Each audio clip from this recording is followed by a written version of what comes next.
جو کچھ آسمانوں میں اور جو کچھ زمین میں ہے سب اللہ ہی کا ہے. تم اپنے دلوں کی بات کو ظاہر کرو گے تو اور چھپاؤ گے تو اللہ تم سے اس کا حساب لے گا. پھر وہ جسے چاہے مغفرت کرے اور جسے چاہے عذاب دے، اور اللہ ہر چیز پر قادر ہے.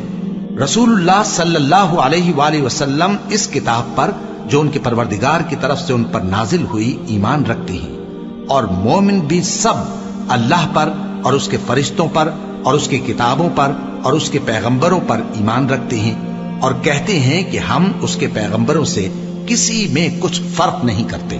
اور وہ اللہ سے عرض کرتے ہیں کہ ہم نے تیرا حکم سنا اور قبول کیا. اے پروردگار، ہم تیری بخشش مانگتے ہیں اور تیری ہی طرف لوٹ کر جانا ہے. اللہ کسی شخص کو اس کی طاقت سے زیادہ کا ذمہ دار نہیں بناتا. اچھے کام کرے گا تو اس کو ان کا فائدہ ملے گا، برے کرے گا تو اسے ان کا نقصان پہنچے گا. اے پروردگار، اگر ہم سے بھول یا چوک ہو گئی ہو تو ہم سے مواخذہ نہ کیجو. اے پروردگار، ہم پر ایسا بوجھ نہ ڈالیو جیسا تو نے ہم سے پہلے لوگوں پر ڈالا تھا. اے پروردگار، جتنا بوجھ اٹھانے کی ہم میں طاقت نہیں اتنا بوجھ ہم پر نہ رکھیو. اور اے پروردگار، ہمارے گناہوں سے درگزر کر اور ہمیں بخش دے اور ہم پر رحم فرما. تو ہی ہمارا مددگار ہے، سو ہم کو کافروں پر غالب کر.